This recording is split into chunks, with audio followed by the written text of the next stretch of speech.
এক দেশ এক ভোট, লোকসভার সঙ্গে বিধানসভাগুলিরও ভোট একই সঙ্গে, কেন্দ্র এবং রাজ্যের ভোটও স্থানীয় স্তরের ভোট একসঙ্গে, যেখানে একসঙ্গে পুর ও পঞ্চায়েত ভোটটাও হবে।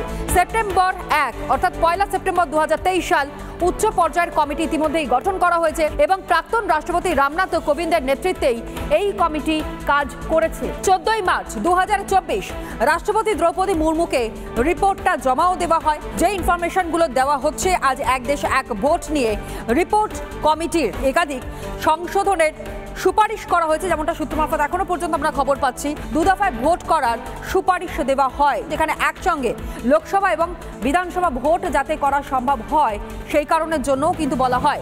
পরে একসঙ্গে পুর এবং পঞ্চায়েত ভোট, যেখানে দুটি ক্ষেত্রে ভোটের ব্যবধান মাত্র 100 দিন।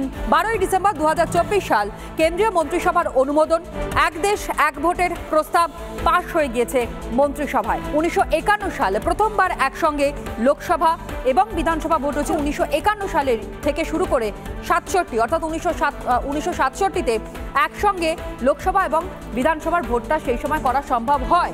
এক দেশ এক ভোটের জন্য সংবিধান সংশোধন 18টি সংশোধন করতে হবে সূত্র মারফত খবর।